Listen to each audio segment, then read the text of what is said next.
जय श्री कृष्ण दोस्तों। आज मैं आपको महाराज पृथु की कथा सुनाने जा रहा हूँ, जो पृथ्वी के पहले राजा माने जाते हैं। इसके अलावा इन्हीं के नाम पर धरती का नाम पृथ्वी भी पड़ा है। तो चलिए दोस्तों, बिना किसी विलंब के इस वीडियो को शुरू करते हैं। ध्रुव जी के वन गमन के पश्चात आगे चल के उनके वंश में अंग नामक राजा हुए थे। राजा अंग बड़े भगवत भक्त थे। उनके वन चले जाने के बाद उनके पुत्र वेन को राजा बनाया गया था। वेन अत्यंत दुष्ट प्रकृति का था। उसने दान धर्म हवन सब बंद कर दिया था। महात्माओं ने उसे समझाया तो वह उनसे झगड़ा करने लगा। तब महात्माओं ने हुंकार भरी और उसे भस्म कर दिया। वेन की कोई संतान नहीं थी, अतः उसकी भुजाओं का मंथन किया गया। तब उनसे एक दिव्य जोड़ा प्रकट हुआ। जो पुरुष थे वह महाराज पृथु थे और जो देवी थी वह महारानी अर्ची थी। महाराज पृथु का राज्याभिषेक हुआ और उन्हें समस्त पृथ्वी का राजा बनाया गया। महाराज पृथु जब सिंहासन पर बैठे उस समय पृथ्वी अन्नहीन थी और प्रजा भूख प्यास से मर रही थी। प्रजा का करुण क्रंदन सुनकर राजा पृथु अत्यधिक दुखी हुए। जब उन्हें मालूम हुआ कि पृथ्वी माता ने अन्न धन औषधि आदि को अपने उदर में छिपा लिया है, तो वे अत्यधिक क्रोधित होकर बाण लेकर पृथ्वी को मारने को दौड़े। पृथ्वी कांप उठी और गौ का रूप बनाकर भागने लगी। पृथ्वी ने जब देखा कि मेरी रक्षा कोई नहीं कर सकता, तो वह राजा पृथु के शरण में आ गई।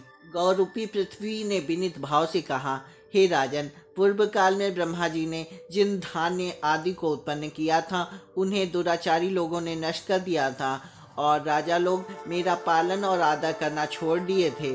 इसलिए औषधियों को मैंने अपने में छिपा लिया है। यदि आपको अन्न की आवश्यकता है तो मुझे समतल कीजिए, जिससे इंद्र का बरसाया जल वर्षा ऋतु के बाद भी मेरे ऊपर सर्वत्र बना रहे और मेरे लिए योग्य बछड़ा, दोहन पात्र और दूहने की व्यवस्था कीजिए। तब मैं औषधि और धन आपको पर्याप्त मात्रा में दूंगी।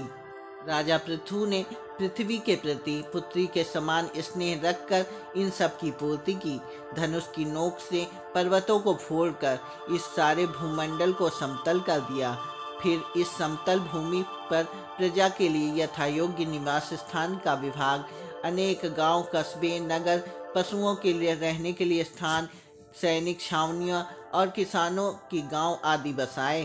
राजा पृथु पहले ऐसे राजा थे जिन्होंने पृथ्वी को व्यवस्थित किया। इसी कारण महाराज पृथु को पृथ्वी का पहला राजा माना गया है। एक राजा का कर्तव्य पूरा करने के बाद पृथु को भगवान के दर्शन की इच्छा हुई और उन्होंने 100 अश्वमेध यज्ञ करने का संकल्प किया। इधर इंद्र को चिंता हो गई कि यदि पृथु ने 100 अश्वमेध यज्ञ को पूरा किया तो मेरा इंद्रासन छिन जाएगा। इंद्र यज्ञ का घोड़ा चुराकर भाग गया। बार बार पृथु यज्ञ करें और इंद्र घोड़ा चुराकर भाग गए। जब पृथु परेशान हो गए तो ब्रह्मा जी ने पृथु से कहा, आपको लगता है 100 यज्ञ पूरा होने पर भगवान के दर्शन हो जाएंगे? अगर होते तो इंद्र को भी भगवत दर्शन हो जाते। वह तो 100 यज्ञ करके इंद्र बना है, बल्कि वो तो 100 यज्ञ पूरा करने के बाद भी चोरी कर रहा है। ब्रह्मा जी ने आगे कहा, देखो राजन, भगवान प्रेम से मिलते हैं। 100 यज्ञ करो या 1000 यज्ञ करो, जब तक प्रेम नहीं होगा भगवान नहीं मिलेंगे। महाराज पृथु को बात समझ में आ गई। उन्होंने अंतिम यज्ञ का संकल्प बीच में ही छोड़ दिया। एक महापुरुष की आज्ञा पालन करने का फल ये हुआ कि जैसे ही पृथु ने संकल्प छोड़ा, थोड़ी देर में ही राजा पृथु ने देखा कि शंख, चक्र, गदा और पुष्प लिए भगवान नारायण इंद्र के साथ यज्ञशाला में प्रकट हो गए। इसलिए कहा जाता है, भगवान साधना से नहीं कृपा से मिलते हैं। भगवान प्रकट हो गए तो राजा पृथु ने भगवान का पूजन किया। पूजन के बाद भगवान ने कहा, राजन, तुम्हारे गुणों से और तुम्हारे शीलों से मैं प्रसन्न हूँ। मेरी इच्छा है कि तुम कुछ वरदान मांगो। राजा पृथु ने सोचा, मांगना ही अच्छा है, मांगूंगा, तब तक दर्शन तो होते ही रहेंगे, अन्यथा भगवान चले जाएंगे।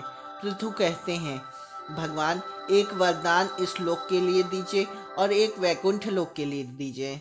इस लोक में मुझे 10,000 कान दे दीजिए। भगवान ने कहा, 10,000 कान का क्या करोगे? राजा पृथु ने कहा, भगवान, 2 कानों से मैं आपकी कथा सुनता हूँ तो तृप्ति नहीं होती। 10,000 कान होंगे तो सब कानों से आपकी कथा सुनूंगा और खूब आनंद का अनुभव करूंगा। भगवान ने प्रसन्न होते हुए कहा, मैं तुम्हें इन्हीं कानों से 10,000 कानों की ताकत देता हूँ। और वैकुंठ के लिए क्या चाहिए? पृथु बोलते हैं, जब वैकुंठ में रहूंगा तो रोज मुझे आपकी चरणों का सेवा का फल मिले। भगवान ने कहा, तुम्हारे जैसे प्रेमी को मैं चरण सेवा से क्यों मना करूंगा? पृथु जी ने कहा, आप मना नहीं करेंगे, लेकिन वहाँ आपकी चरण सेविका लक्ष्मी जी रहती हैं। जब 2 सेवक सेवा करेंगे तो निश्चित रूप से झगड़ा होगा। जब चरण सेवा को लेकर झगड़ा हो तो अभी से वरदान दे दो कि आप लक्ष्मी जी का पक्ष नहीं लेंगे, मेरा ही पक्ष लेंगे। भगवान के आंखों से आंसू आ गए। भगवान ने वरदान देकर अपने धाम चले गए। के बाद राजा पृथु ने अपनी प्रजा को धर्म का उपदेश देते हुए कहा, प्रजा जो धर्म करती है उसका 6वां हिस्सा राजा को मिलता है। इसलिए मेरी भलाई को ध्यान में रखते हुए तुम लोग अच्छा कर्म करो। एक दिन की बात है, महाराज पृथु के बगीचे में सनकादिक ऋषि लोग प्रकट हो गए। राजा पृथु ने सनक, सनंदन, सनातन और सनत कुमार से अपने उद्धार का उपाय पूछा। उन्होंने कहा, आप तो भगवत रूप का दर्शन कर चुके हैं, फिर भी आप पूछना चाहते हैं तो हम आपसे बताते हैं। यदि 4 बातें जीवन में हो तो मनुष्य का कल्याण होता है। सर्वहित का भाव, धार्मिक जीवन, भगवान के प्रति प्रेम और श्रद्धा, सद्गुरु कृपा। इसके बाद राजा पृथु ने अपने पुत्र को राजा बना दिया और खुद जंगल में चले गए। एक दिन भजन करते करते उनका पंच भौतिक शरीर शांत हो गया।